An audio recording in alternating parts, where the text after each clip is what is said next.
everyone, welcome back to my channel. It's me, Ritvik. Welcome back to my channel, and we're making a mouse trail here. So if we hover on our stage here, we can see our some stars and particles coming out. So I want some particles. So let me get some stars. Okay, here.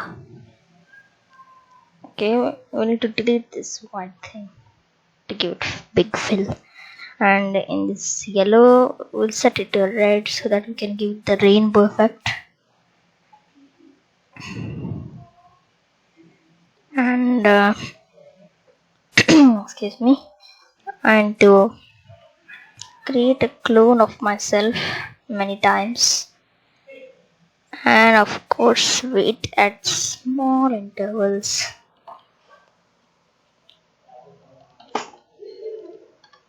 Okay, that much small. And okay, when I started as a clone, so it point random directions. So random 1, 2, 3, 6, and let's give it. Let's no, wait. Yeah, we need to make it go to the mouse pointer and pick random directions, and yeah, repeat 100 because we're going to fade and do some particle looks. So here let's change the color effect. So look at that, but they're only coming to our mouse pointer and started creating clones and not disappearing.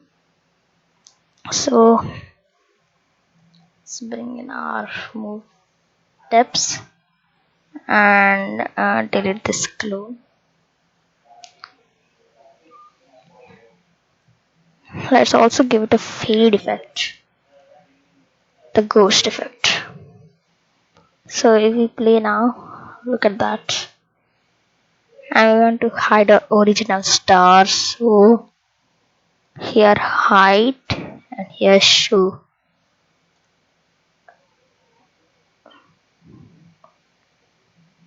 Okay, got this yellow and greenish star. I want to slow it down so you can see it. So look, it's like this, and yeah. And in the ghost effect, I want it to be 5. Let's see. Okay, 5 must be better. I like this. So this is the end of the video. You can also try this on other sprites, try out other effects, and bye. I hope you enjoyed this video. Please give this video a like if you liked it, and don't forget to subscribe. Bye, see ya.